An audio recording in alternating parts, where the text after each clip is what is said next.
à toutes, bonjour à tous. Nous avons le plaisir aujourd'hui, dans le cadre des rencontres des presses universitaires des Antilles, d'accueillir Madame le professeur Christelle Lozère. Christelle Lozère, professeure des universités en histoire contemporaine et en histoire de l'art. Pouvez-vous nous en dire un petit peu plus?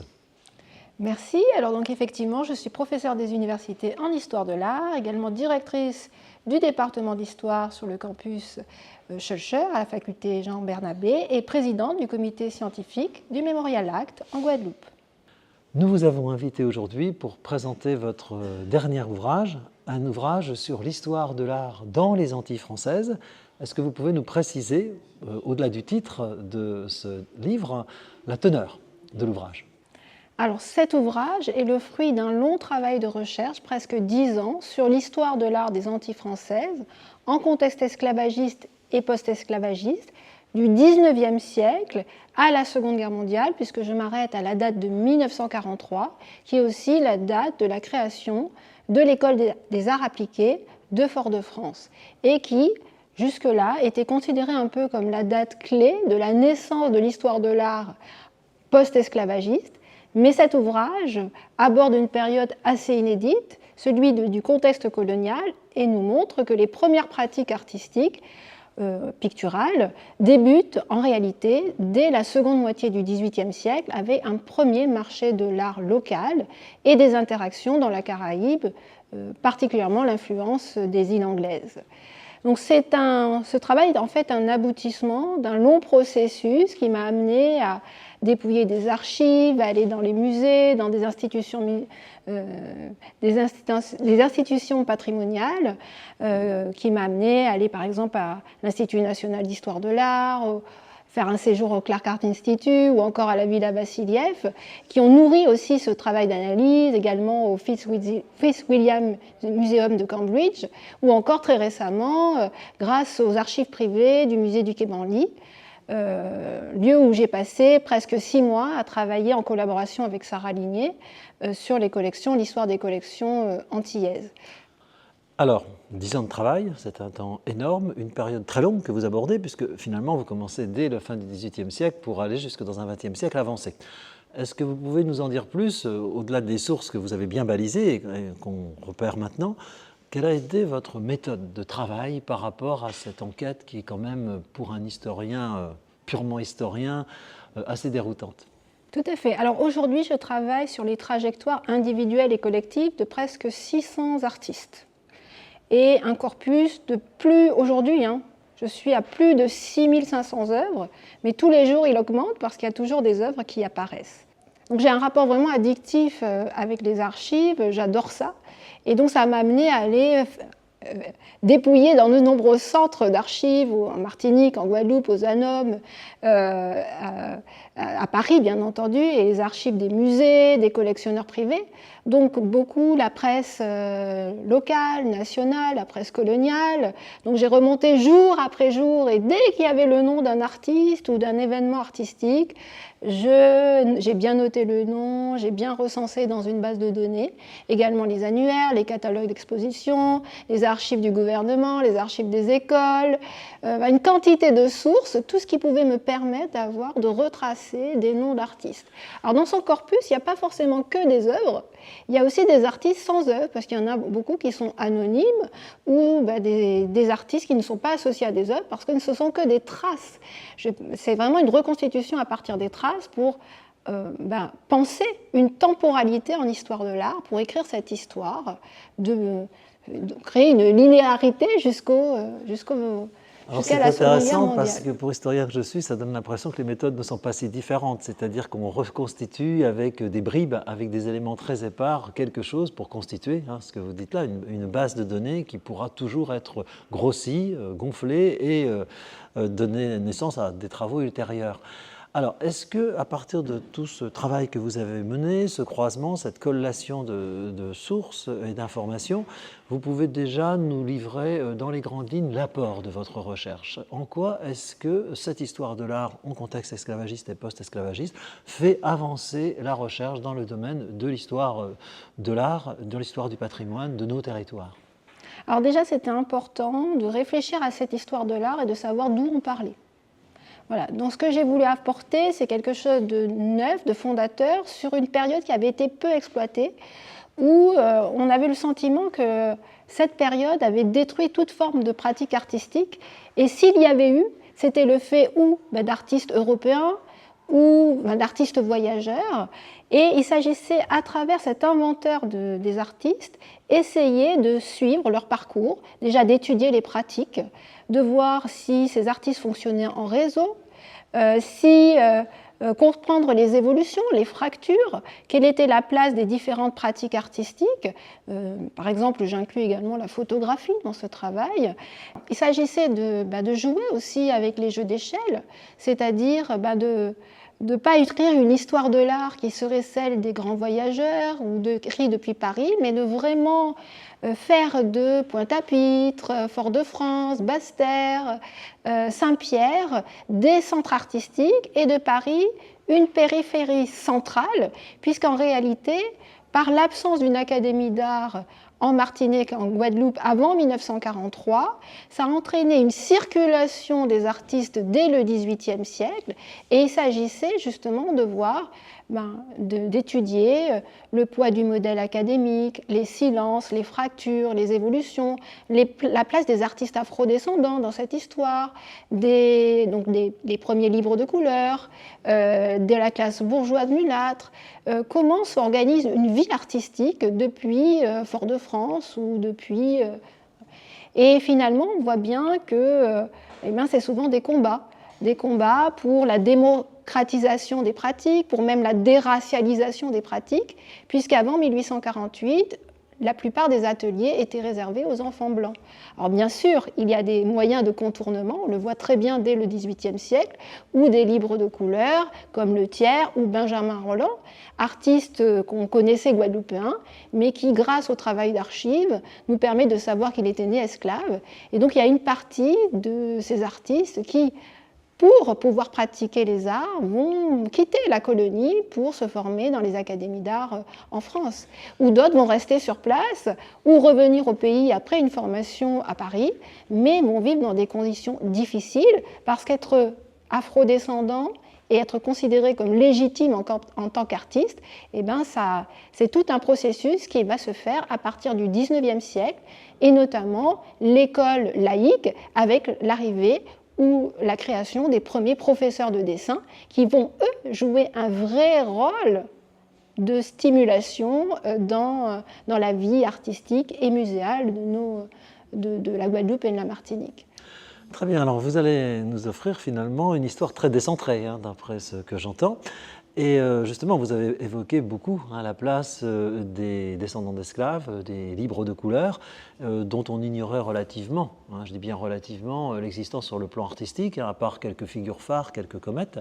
Mais quelle place accordez-vous dans la substance de ce travail à ces personnes nouvelles? Est-ce que ça devient une place dominante qui revisite complètement une histoire que l'on voyait d'abord blanche, ou c'est quelque chose qui ne fait que la nuancer? Alors, mon principe méthodologique, d'une certaine manière, c'était d'analyser ces circulations d'artistes et cette présence des artistes, toujours avec l'histoire coloniale en filigrane. Donc, ça, c'était important de poser le contexte. Et à partir du moment où on est dans une société d'habitation, il s'agissait de voir l'ensemble des artistes qui intéressaient mon corpus. Donc personne n'a été exclu, mais c'est à partir de là que j'ai pu, en tenant compte des hiérarchies, pouvoir écrire cette histoire de l'art.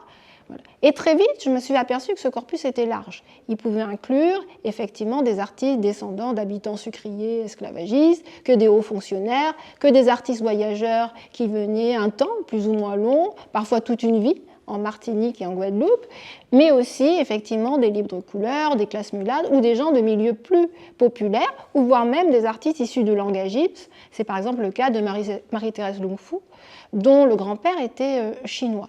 Donc j'ai voulu vraiment m'intéresser à un large panel, mais c'est vrai que j'ai eu une volonté malgré tout de voir comment, dans ce corpus, les artistes afrodescendants et les femmes qui, en réalité, sur mes 600 artistes, prennent une place très importante, puisqu'elles sont là dans un contexte où les femmes ont des difficultés aussi à rentrer dans l'atelier et se battre pour leur légitimité, il s'agissait d'étudier leur place et leur rôle. Et les femmes, en réalité, ont joué un rôle majeur. Elles ont été leaders à la fois dans nos territoires et surtout depuis Paris.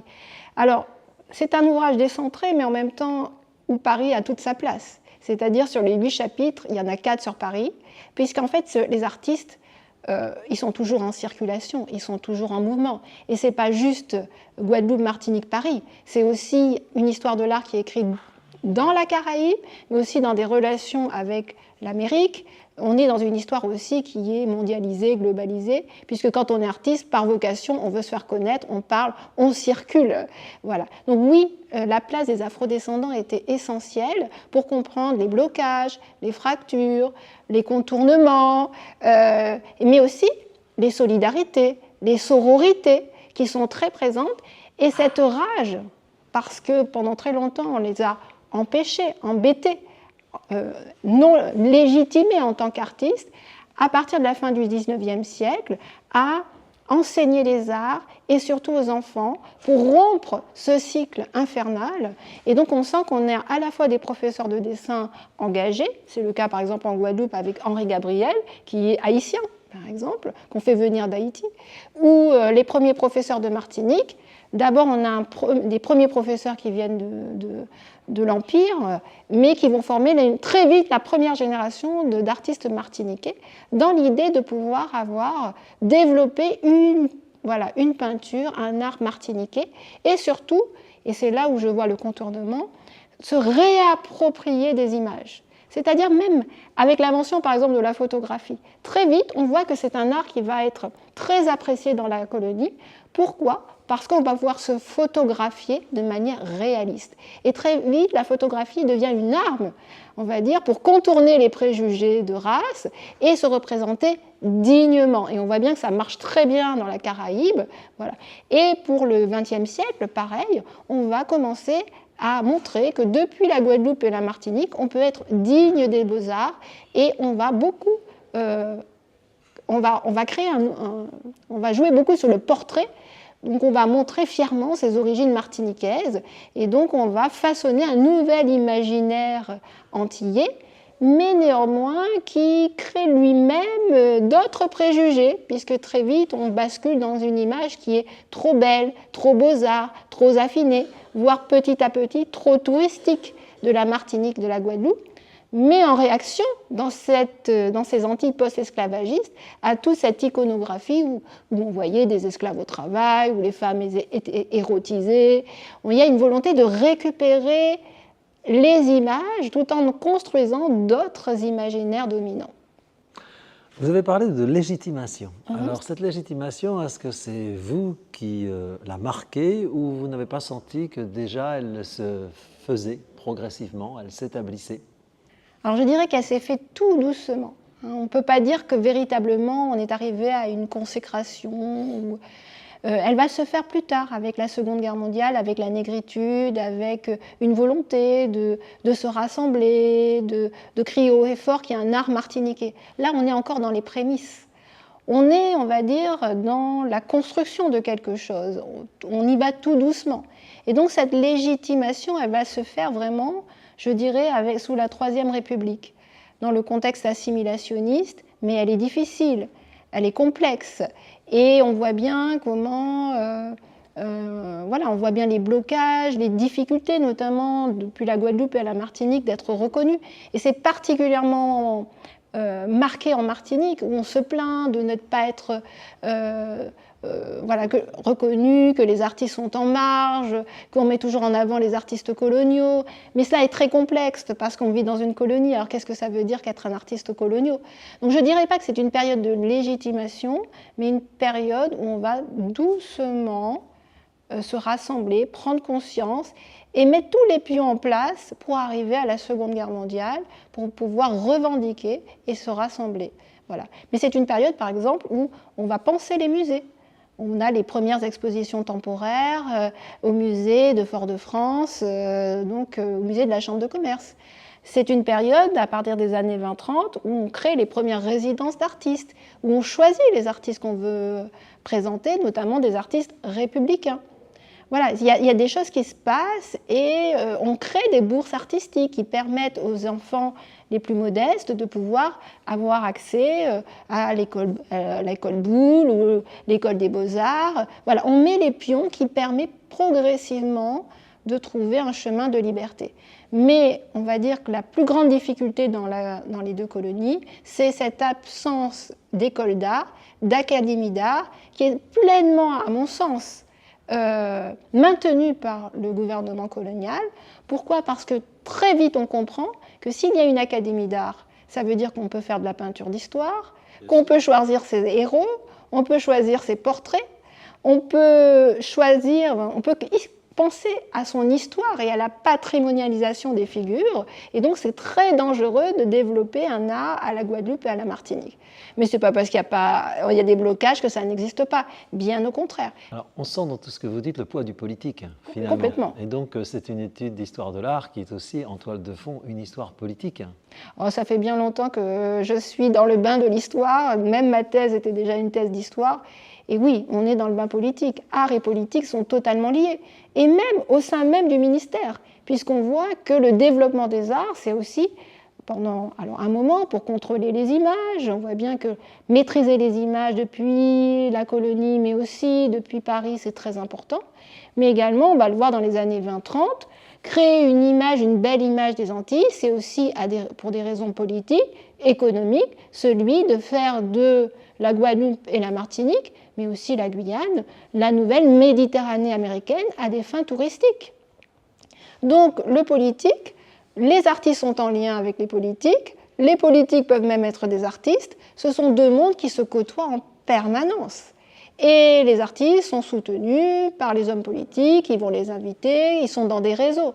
La plupart des artistes, en tout cas ceux qui ont un rôle majeur, je pense à Germaine Casse par exemple, elle est la fille d'un député, elle sait très bien faire.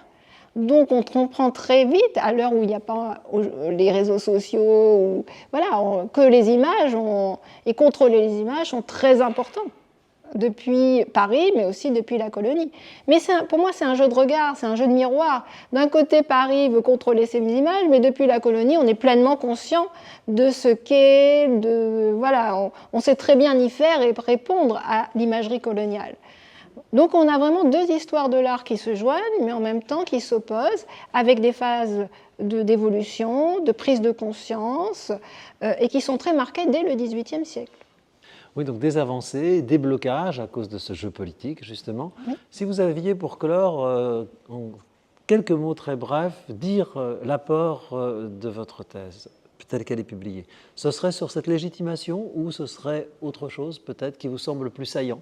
Alors moi, je pense que c'est déjà un ouvrage qui, on va dire, pose des temporalités, qui va servir pour les étudiants, certainement, pour les chercheurs, mais je crois qu'il y a encore tellement à faire. Là, ce sont des boîtes que j'ai ouvertes. Voilà, il y a des travaux sur la photographie, je pense que c'est crucial. Il y a des moyens différents d'aborder ce sujet et de continuer un travail aussi sur ces 600 artistes. Alors, ils ne sont pas tous de Guadeloupe et de Martinique, hein, bien entendu, mais il y a quelque chose autour de ces imaginaires ce travail à poursuivre. Et moi, je dirais que l'apport, peut-être, c'est que justement une prise de conscience des musées, et elle se fait déjà, on le voit bien, des conservateurs aussi, parce que je sais qu'il y a beaucoup de collections qui sont peu montrées ou qui manquent de contextualisation. Alors, il y a un gros travail qui a été fait sur l'iconographie liée à l'esclavage, mais pas forcément sur les silences ou sur ce qu'on ne voit pas, par exemple cette peinture coloniale, on ne sait pas quoi en faire.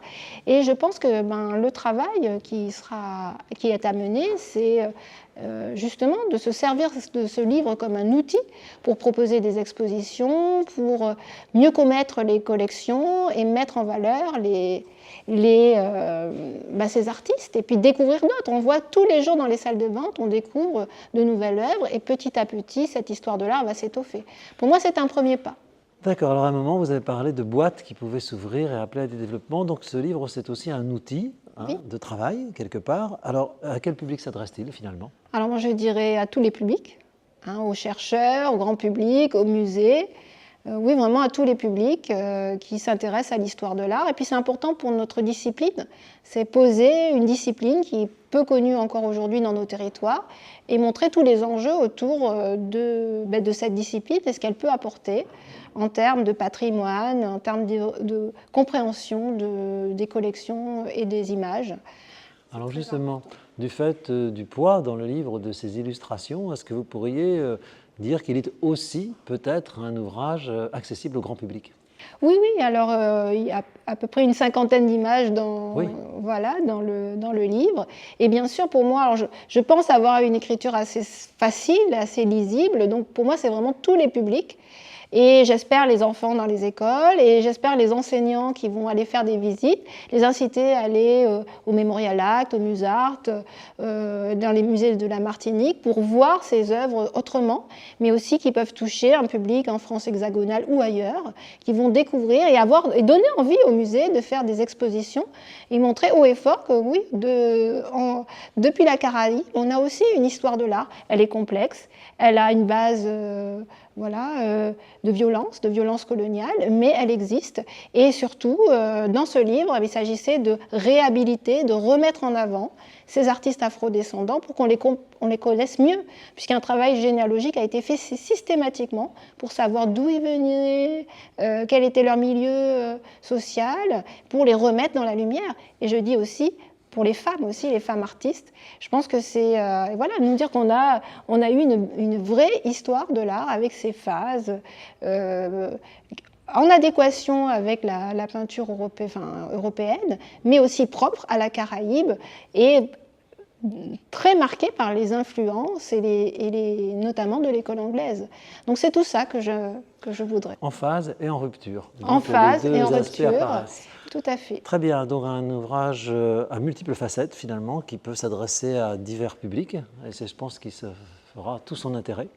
Il nous reste à vous remercier. À l'UCT, grand succès. En tout cas, on l'encourage. Je peux dire que du côté des historiens, il aura tout son sens parce qu'il permettra aussi de relégitimer l'histoire de l'art par rapport à l'histoire tout court, dès lors qu'elle est souvent considérée comme une histoire secondaire, voire accessoire. Donc, merci beaucoup Christelle Lezère pour cette présentation et on souhaite à l'ouvrage le plus grand succès. Merci.